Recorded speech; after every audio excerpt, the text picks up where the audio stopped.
Afternoon and night. It's a wonderful, warm summer's day here in Australia. And I would like to thank you for inviting me to participate. I'm going to speak to 6 topics under the heading that he just gave you, the new era of mercantile imperialism, polarization and fragmentation in the Indo-Pacific. I'm going to first define the new era, to raise the question whether it's in transition or rupturing, look at fragmentation and polarization in the Indo-Pacific as my third, and then broadly examine U.S. national security and defense strategies in the Indo-Pacific. Then look at what middle powers, Australia in particular, but others in the region, can do, basing their foreign policy on principles and pragmatism.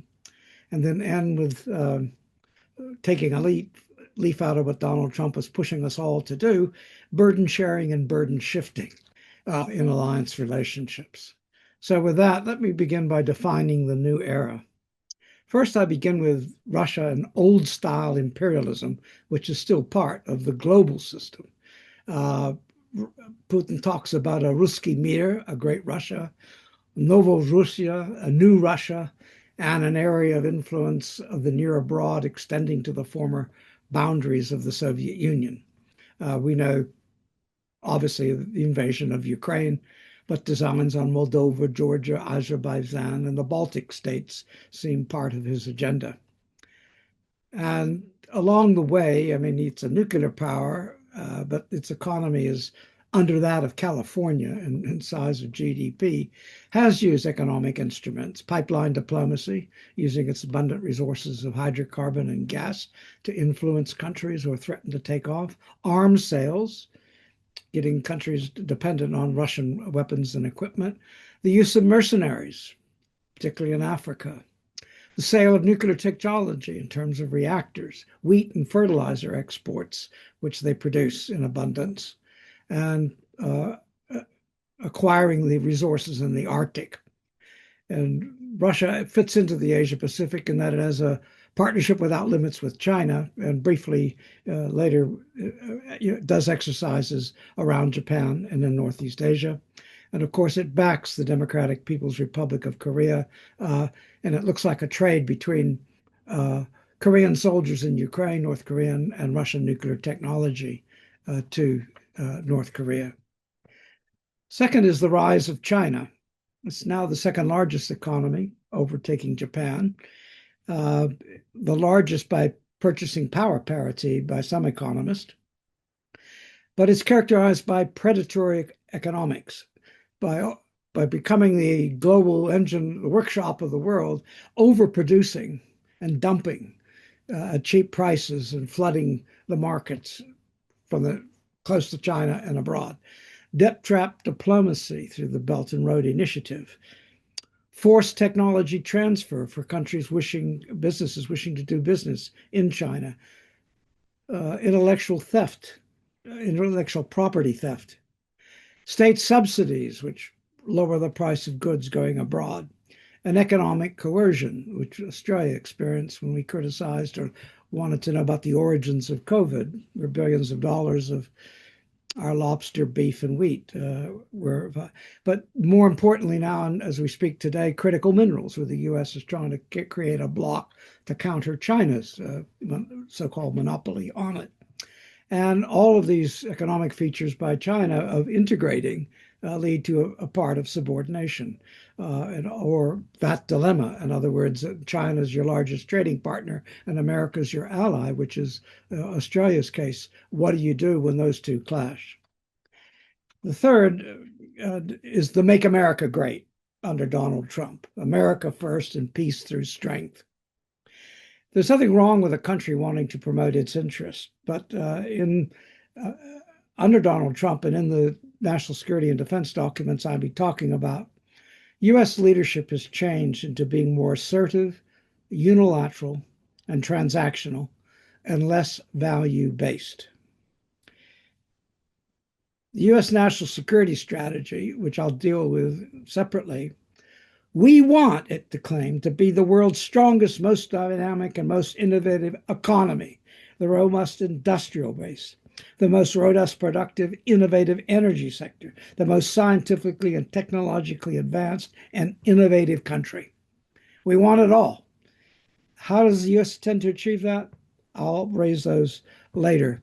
But it's not really one of mutual benefit on occasion.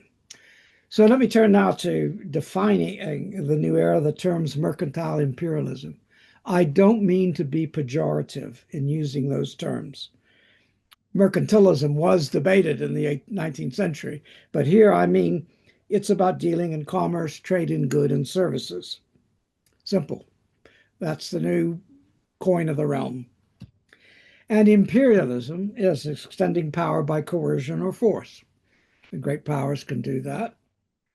And we saw the bombing of Iran, but we've seen the attack on and abduction of Venezuela's president, the sinking of so-called narco-terrorist boats, seizing oil tankers, and constant threats in today's press against Iran, against Panama, but court there has now ruled that China can't have the contract isn't acceptable with the company in Hong Kong, or even threats to take over Greenland, or at least leaving force on the table.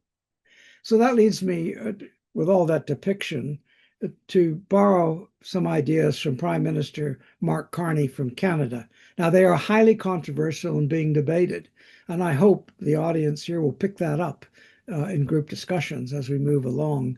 But at the moment, Carney's speech at Davos is out there, and blogs are supporting it and attacking it.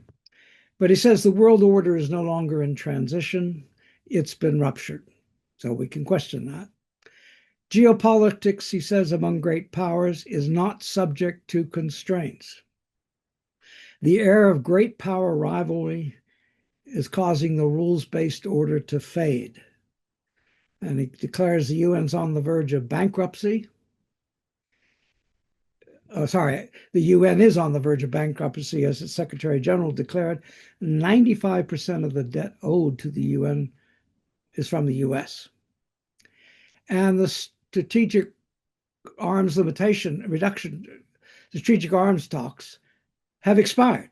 And so now we have a period of time, first time in decades, where the superpowers with nuclear weapons can make more weapons, make more launchers, and disperse them more. So how does Carney explain this rupture? He says it, and he borrows from Václav Havel, the Czech dissident, later president, an essay on the power of the powerless. And it's a cute little story about a greengrocer in a communist country, Czechoslovakia, who every day opens his shop and puts up a sign, "Workers of the world unite." And of course, when the communism collapses, he just doesn't put the sign up anymore. He said communism survived, and the analog is our system, because everyone's willingness to perform as if it were true that the workers of the world are uniting, or in our case, there is a rules-based order. And he says that's living within the lie, and we must tell the truth. So how does the present international system sustain itself? And according to Carney, he says, we, Canadians, middle power, NATO member, believe that the rules-based international order created institutions that allowed us to be free to pursue value-based foreign policy, promoting democracy, under its protection. He says the bargain no longer works. I'll return in detail in part 5, but if you're in Canada, the kind of tariffs, the threats by America verbally to an exit, etc., inform what he was arguing about. So let me turn to the third part, the Indo-Pacific polarization and fragmentation. First, I'll deal with regionally and then domestic. Regionally, the polarization in broad terms, you have U.S. and its alliance relationships, once a hub and spokes. Under Biden, a so-called lattice network of layered arrangements, to a more assertive U.S. telling allies what to do. Them versus China and its partner Russia in the background without partners. So China is the main opposite pole. But we have North Korea, which is nuclear armed, and I've already indicated Russian support for it, which is an independent actor that has its own pole. ASEAN states are non-aligned. They have their own outlook on the Indo-Pacific. And now I move to fragmentation, and there's a crossover because India is betwixt and between. Uh, Russia was its traditional partner. It developed under the Biden administration very close ties with the US as well. It wants strategic autonomy. It's a member of the Quad, so in regional fragmentation, but it was unable to hold a summit, which was due to be held in India because of differences with the United States. And the imposition recently of tariffs, now reduced, though, has left India alienated. Taiwan, well, nobody recognizes it as a formal state in the Indo-Pacific, uh, leaving out South Pacific states. Uh, it's not recognized, and generally the US and its allies don't want force to reshape its future, and China argues the opposite. And the region is not all countries line up on that particular policy. ASEAN, now 11 with Timor-Leste, has a conflict that it can't solve in Myanmar, and a border war, now low-key, reduced, between Thailand and Cambodia.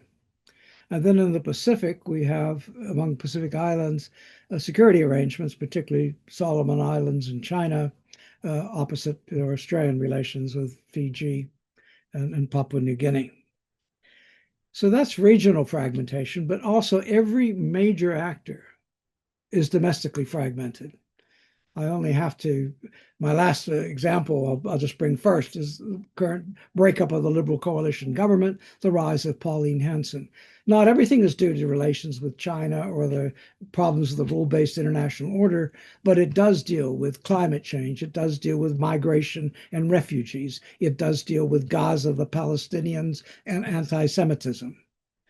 So we have in Taiwan a Democratic Progressive Party where the opposition Kuomintang is moving favorably toward dealing with mainland China, whereas China sees the Democratic Progressive Party as renegades and people trying to separate. In Japan, there is an election being held just now, and its current Prime Minister, Takachi, if she wins, wants to amend the constitution. The Japanese self-defense force would become a defense force. And a special clause would be put in to give her emergency powers in times of war or crisis or terrorism, and to be more robust and act like a country that could go to war, as she has said. South Korea, there we saw bitter divisions with the president being impeached and more differences about trying to open up with North Korea and also being pushed by the US to take a greater role in the region. Thailand is also experiencing elections and divisions there between a progressive left movement and those aligned with the military, which made solving the Cambodia border problem extremely difficult. So with that, I turn to my fourth area, U.S. national security and defense strategies. First, the national strategy, security strategy, which of the U.S., which came out first, argues for a balance of power. And this, I think, all allies and supporters, the United States cannot allow any nation to become so dominant that it could threaten our interest. We, the United States, will work with allies and powers to maintain global and regional balances of power. So far, so good. It says, and as the US rejects the ill-fated concept of global domination for itself, we must prevent the global and in some cases even regional domination of others. The devil, as we'll find out, is in the detail. So one key theme running through that document is burden sharing and burden shifting. It begins with a phrase that everybody should know: the days of the United States propping up the entire world order like Atlas are over. Our allies and partners must assume primary responsibility for their regions and contribute far more to our collective defense. 5% of GDP, 3.5% on military, and the other 1.5 on military-related infrastructure. That, he says, is the NATO standard, and he expects all American allies to attain that goal. And in this strategy, the U.S. will organize a burden-sharing network with the U.S. as convener and supporter. So allies get in line. The model of this will be targeted partnerships that use economic tools to align incentives, tariff threats, or whatever, to share burden with like-minded allies and insist on reforms in our allies that impede what America feels is long-term stability. The United States will stand ready to help. And then there's a hyphen, potentially through more favorable treatment on commercial matters, technology sharing, and defense procurement. That's mercantile. And then end of that bracket, offer these helps to those countries that willingly take more responsibly for their security in their neighborhoods and align their export control with ours. No problem with technology transfer. That was par for the course. Now to shift to the U.S. National Defense Strategy, which came later. It has 4 priorities. Defend the U.S. homeland, which we well know. Deter China in the Indo-Pacific through strength, not confrontation. Increase burden sharing with allies and U.S. partners, and it's repeating from the National Security Strategy, and supercharge the U.S. defense industrial base. Footnote, all of us are expected to buy American goods. Now, if we look at the priorities, defend the homeland, well, we see that. Secure the borders, that's been militarized, almost a military command, and illegal immigration and U.S. has stopped. Secure America's borders, maritime approaches and skies, fine.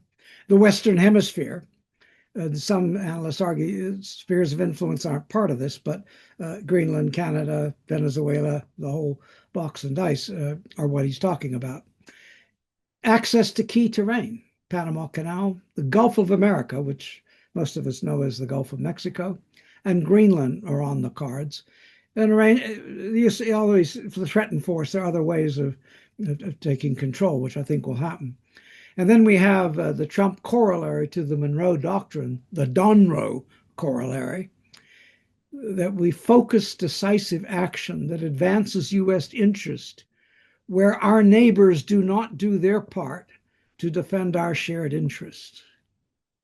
So pressure, if you're seen as an obstacle. Now, to deter China through strength, not confrontation, interesting words, that the U.S. seeks a stable, peace, fair trade, and respectful relations with China. We will negotiate with China from a position of strength. No argument with that. We will open wider communication with the People's Liberation Army to prevent misunderstandings. And we will prevent China from being able to dominate the U.S. or its allies. But when you read the move on, is to create a balance of power in the Pacific, Indo-Pacific, but they only mention the Pacific. The Indian Ocean is left out. No mention of India, no mention of Australia, no mention of the Indian Ocean. So it's a very Western Pacific focused part of the Indochina, where the rest of the Legion is really left for the U.S. and allies to fend for themselves. Continuing with the theme of burden sharing, our allies will be essential in dealing with China and all other threats. But our allies will take the lead against threats that are less severe for the U.S., but more so for them. But they could get critical but limited support from the U.S. And also, to reiterate, a new standard of defense spending, 3.5% of GDP on the military and 1.5 on infrastructure are reemphasized. And then the defense strategy ends with the simultaneity problem. That's 2 or more of American adversaries decide to act on multiple fronts around the world. and what's going to happen. So one or more of our opponents act together in a coordinated or opportunistic fashion across multiple theaters. So our allies and partners must shoulder their fair share of the burden of collective defense. The U.S. will focus on the homeland defense and the Indo-Pacific, first island chain, and the rest is in the hands of allies by filling in the blanks. In addition to this, we've just had released the Department of State Agency Strategic Plan for the next up to 2030, with 6 goals. There at the back. First, not a problem, defend national sovereignty. 2, the emphasis on the Western Hemisphere and establishment of the Donroe Doctrine. So we have that. Then, for our concern, peace and stability in the Indo-Pacific, which I'll discuss after listing the other priorities. Rebuild the civilizational alliance with European states. Remember, Trump didn't think because of their migration they were European states anymore. Promote economic and technological dominance, and we've seen that theme in the earlier documents. And targeted foreign assistance that puts American interests first. Yeah, the U.S. just withdrew from 66 international organizations, 31 of them in the UN, and one of them was that agreement against piracy in the Indo-Pacific, and then by not giving aid to certain countries in Africa, that's promoting unrest, instability, and migration. But I'll leave that for the rest of you. So if we now turn to the peace and stability in the Indo-Pacific, there's 2 main objectives there. It's to strengthen the economic system to support U.S. reindustrialization and reinforce ties with allies. But there's a catch. High impact trade deals, win markets, remove bureaucratic red tape that restricts U.S. companies, encourage investment provided it does not result in U.S. deindustrialization, and counter attempts to evade U.S. tariffs via third country transshipments. So a heavy emphasis on the mercantile levers of power. That's the State Department. And partnership with with India, but on terms that advance U.S. security and economic interest. So that's the transactional part that I've been stressing earlier. So the second objective is to deter aggression and establish a favorable military balance across the region. Who could disagree? Keep trade routes free and open, deter aggression, and counter efforts to tax or close sea lanes. That's fine. But when we talk about the rules based over, well before Donald Trump, the U.S. never has acceded to the UN Convention on Law of the Sea. We should, the State Department continues, encourage allies to increase spending, invest in deterrence measures, and allow the U.S. military greater access to critical infrastructure and resources. Australia is already doing that, and so is the Philippines. And allow access to the American revitalized defense industrial base and promote integrated region-wide defense industrial base based on U.S. technology. Hook you up. So now I go back part 5 to middle powers, principles, and pragmatisms to pick up where I left off with Prime Minister Carney. What should we do? What does he want? He's advocating principles and pragmatism. Do we want to live within the lie or state the truth? And that's that Václav Havel. The lie is we live in a rules-based international order where countries can pursue a values-based foreign policy under the protection of the rules-based system. He said American hegemony provided the public goods, open sea lanes, a stable financial system, collective security, and support for a framework for resolving disputes, but that is fraying. The truth, according to Barney, is that global integration has led to a series of crises. Economic integration is used as a weapon. Tariffs are used for leverage. Financial infrastructure for coercion. Supply chains are vulnerabilities to be exploited. The mercantile aspects. That globalization and integration becomes a source of subordination you have little choice. And multilateral institutions are greatly diminished. I've mentioned the UN, the Gaza Board for Peace is an end run around that. The US won't support the arbitration system in the World Trade Organization, and it's pulled out of the Conference of Parties on Climate Change. So the rest of us are expected to lower our emissions, and the US gets a free pass where we're all affected.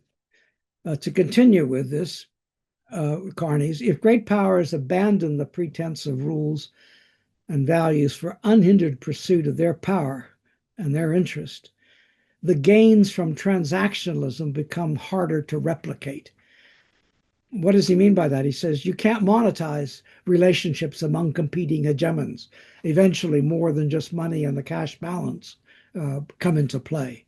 And that is why the current order is seen as having ruptured. So on middle towers and pragmatism, and I could be accused of quoting Lenin, what is to be done? But that's the question I want to ask. According to Carney, in this situation, and we've seen it in Australia, allies will hedge against uncertainty. They'll buy insurance to increase their options, buy more American, lower tariffs, in order to rebuild their own sovereignty and capacity to withstand pressure. So you hunker down. He's going to later say it's building walls. States must develop, Carney argues, greater strategic autonomy. They must take responsibility for their energy, food security, for critical minerals, for financial supply chains. Without these three areas and allied ones, you have few options but to hunker and hedge and buy favor from the hegemon. So what's to be done? So Carney asked, do we build higher walls so we can hedge and protect ourselves against the change, or do we do something else? So he argues values-based realism, borrowing from another author, and he called it to be principled and pragmatic. Principled support state sovereignty, support territorial integrity, support the non-use of force, support international law, the UN Convention on Law of the Sea, for example. Be pragmatic. It's a bad world. It's a lot of turbulence. Progress is incremental. Interests, even among close friends and allies, diverge. So prioritize broad areas to maximize influence and work on it. But in other words, under Trump, that's what the allies are being told to do. Now, the Indo-Pacific, if we're looking at burden and burden sharing, what are our building blocks? Well, we can look at what exists and what we might build. I divide all of the Indo-Pacific into 5 subregions. The Northeast Asia, that's Korea, Japan, Taiwan. The second is the South China Sea littoral states. The third is mainland Southeast Asia, your Myanmar, Thailand, Laos, Cambodia. The fourth are the Pacific Island states. And the last are the Indian Ocean states. Now, there is no security treaty that's equivalent to NATO Article 9. Attack on one is an attack on all. Virtually all U.S. alliances obliged to consult when there's a threat to peace and security and follow your constitutional processes to do so. So obviously, within this, we should reinforce as much as possible allies, middle powers, existing security arrangements. But they're going to have cracks and crevices and areas that aren't being covered or are not prioritized by the U.S. So we need to develop some new frameworks for security cooperation. And what I'm saying is take some of the nascent groups that exist and stiffen them. One is the U.S. Alliance Network, agreements between Philippines, Australia, New Zealand, Japan, South Korea, and Thailand.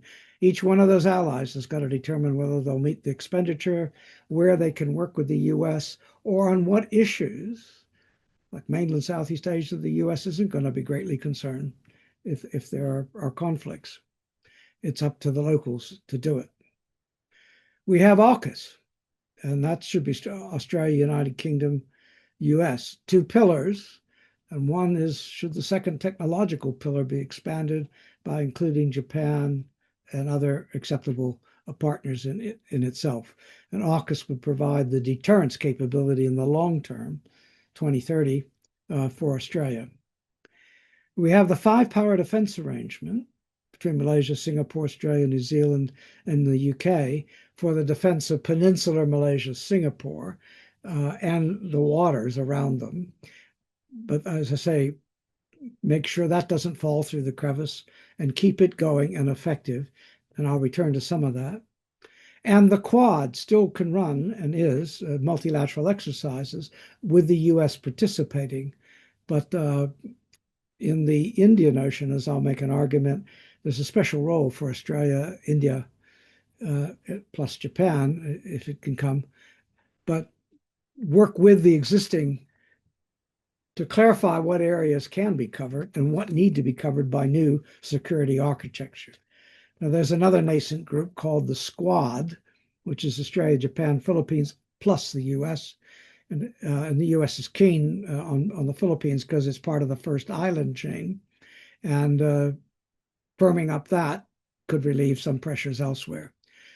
There's the Indo-Pacific Four, where four of us from the Indo-Pacific belong to NATO, Australia, Japan, New Zealand, and South Korea. We meet at their summits and have arrangements with NATO, but maybe that group in itself should coordinate much more, particularly bringing in New Zealand. The Pacific Islands, Australia's opened up to Papua New Guinea and Fiji and trying to advance security ties with Kiribati and Solomon Islands. That needs some work, again, to prevent China from dominating. But my new suggestion is a new Indian proposal in March of this year called Mahasagar. Sagar was their advanced policies for the littoral states. Now it embraces the global south and the Great Ocean. And India kicked off with massive naval exercises with 10 countries, including the ones from South Africa all the way up the littoral of the east coast of Africa. It's worked with Mauritius and Pacific Island states, Indian Ocean island states. So that's there. But what I turn to, and for a theme, is that because of the way the Trump administration has truncated Indo-Pacific only to the first island chain, from our point of view, our Western interest off Western Australia, the eastern part of the Indian Ocean from an Indian perspective, is blank. And with given Indian early attention to the west coast of Africa, we should address that and firm up already existing. We have a comprehensive security partnership with India, defense cooperation, many multiple exercises, joint stamp planning, annual meetings of prime ministers, a 2+2 security dialogue, meetings with the prime ministers separately at summits around the world. So what I'm going to argue is we must take the rules-based formula of a free and open Indo-Pacific and give it flesh. That's the broad area to advance that I think can bring in the interest of many countries. A free and open Indo-Pacific should be viewed as an international public good for all the littoral states and maritime powers. Safe and secure sea lanes of communication across the Indian and Pacific Oceans through Southeast Asia. The allies working together should advance along three lines of engagement. Agree on the shared values of the rule of law, sovereignty, and freedom of navigation. Give them ownership in that. Promote economic prosperity, and that's part of what the Quad can do, but in trade and quality infrastructure, and that's through export finance and others. And some of these exist, but I'm saying it needs to be enhanced, and particularly we should look in our area, and regional capacity building. Now, when I talk about the Indo-Pacific, we should remember there's an Indian Ocean Regional Association, and four of its members are ASEAN: Thailand, Malaysia, Singapore, and Indonesia. So far, their focus is to South China Sea. Why not get them involved? We have Rohingya refugees and migrations, illegal drug trafficking, etc. to incorporate them in a new, the Indian Mahasagar framework, which is about economic and security assistance to the powers that are literal states. So promote their sovereignty and independence, in particular, give flesh to the ASEAN orientation, to the outlook on the Indo-Pacific, I should say. So the free and open Indo-Pacific can make everybody a stakeholder. So let me round off. Everything I've said needs at least 2 time frames when we're looking at what we need to do next. The short-term time frame is 2 years. It's up to the midterm election and thereafter. Will anything change Trump's policies if the balance of power in the House, or less likely the Senate, changes in what Trump can do? So we've got to do that. Then we have to plan for the long game. What comes after? A J.D. Vance and more of MAGA, or Democrats in power and a return of America perhaps back to more traditional lines, although there are lots of ruts and holes in the road that need to be worked on if we're going to restore anything of the rules-based order that Carney says has been ruptured. Deterring China is the main game, but that doesn't mean just military confrontation. I accept that part in the American national defense strategy. But as its military grows, as its drone force grows, as the US and China are now engaged in an artificial intelligence race militarily to informationize the armed forces, which China wants to take Taiwan theoretically by 2027 and become a modern major army by 2030. We need military strength. That's AUKUS and the Indo-Pacific Four. So that, I mean, in the long term, we should work to fashioning those. Yes, to work with the U.S., but in those areas where the U.S. is saying, well, it's not our prime concern, that's when we have to pick up the slack.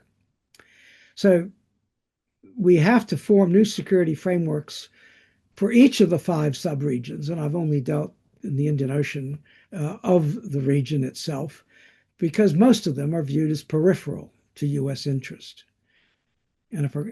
And in all of this, another basic question I've asked that the U.S. has never answered is, why can't they be a coach and look out into the future and tell us what would be their dream interoperable military force that across all dimensions? And of course they don't. They just, as long as we increase our spending, that meets their objective. They haven't done the hard thinking.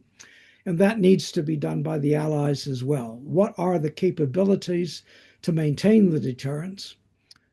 How interoperable should we be? What should the priorities be across the board, so that we don't build swimming pools and call them a defense infrastructure for rest and recreation, but are serious about the task in front of us? So that's my argument, that we are in the new era of mercantile imperialism. We're dealing with a fragmented global and regional system. We have to work through that. And we're dealing with polarization. And all nations have got to look internally. Carney talks at depth about that for Canada and in Australia and the countries represented in the audience. Not that we don't want democracy and not have disputes, but on what rules, what norms, what aspects of democracy, about migration, of helping marginalized people, of helping people from conflict, do we need to address to make this a livable world of peace and security, that new order? Let's invent our own truth, and let's follow it with action. And I thank you for your attention. Thank you so much, Professor Carlyle Thayer, for such a perfect keynote address to the opening of our conference today. Thank you so much for that. Officially, we're not having Q&A, but we do have one question from someone, if you wouldn't mind. I will read it to you. We do have a few minutes. It's from Dr. Lauren Dagon Amos, and she asks, thank you for your insightful presentation, I noticed that while discussing the strategic landscape of the Indo-Pacific, India's role was relatively absent, although I think you did expand upon it later on, especially when you talked about the Mahagata. So given India's pivotal position in the Indo part of the equation and its evolving Act East policy, how do you see its strategic autonomy impacting the regional security architecture you described? Okay, well, I have to confess I'm double booked, and tomorrow at 5 p.m. I'm addressing a conference virtually in India on that topic. uh, and yeah, India was absent because I'm dealing from an Australian perspective, and that's why I was pushing that eastern part of the Indian Ocean. We have already India has sent to a Navy and Air Force visit to Cocos Keeling Island. We've had a submarine visit to Henderson Naval Base. We have a whole series of exercises, land, sea. They do pitch black. We refuel their SU fighters. Um, we have Australia Army exercises. We have a mutual logistics framework. In other words, tomorrow there are 19 major areas of defense cooperation, but starting out with the prime minister as I started listing, and then I could go through exercise Milan, Malabar, etc., etc., etc. So, yeah, the answer is that under my reading of the Trump document, India is the most powerful actor in the Indian Ocean region, and it has views beyond. But let's just start with that, and that's why it's Mahasagar, which I didn't get into the economic and developmental aspects, which they've done for Mauritius in starting, but the military one of capacity building with let's extend that and let's pull in the four countries in ASEAN that are members of the Indian Ocean Regional Association. And there's nothing in terms of values or norms that India is advocating that should be an affront to any of us. They all read the same. You might, if I did a quick quiz and put the words on the board and had everybody guess where they came from, India's name would figure largely, but so would other countries that are democratic as well. So India was absent in my demonstration in a bit, only because it's not going to work with the United States militarily to confront China. It's not going to go. It will work with the military of the U.S. to get higher equipment and better technology and to operate where it's possible, and also to derail any American threats of tariffs. Now, America's reduced them from 50 to 18, but that still hasn't solved that problem. So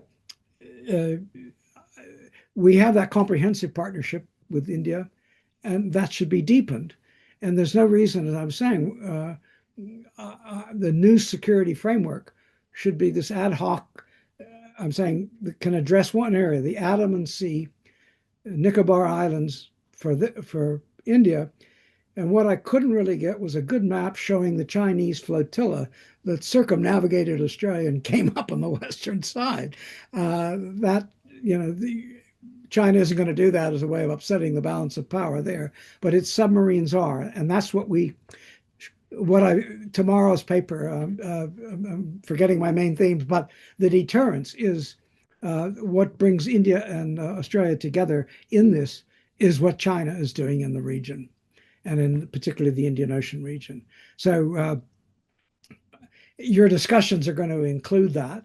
And my leaving India out was because in presenting it, the Quad isn't working because of U.S. pressures. And it was the Japanese-Indian freedom of the Indo-Pacific initiative that began with, and Australia. So, hello, Washington, you want allies to pick up? Let's do it. And let's cooperate and collaborate with India. And in one sense, let them take the lead, but we contribute where our interest and theirs overlap.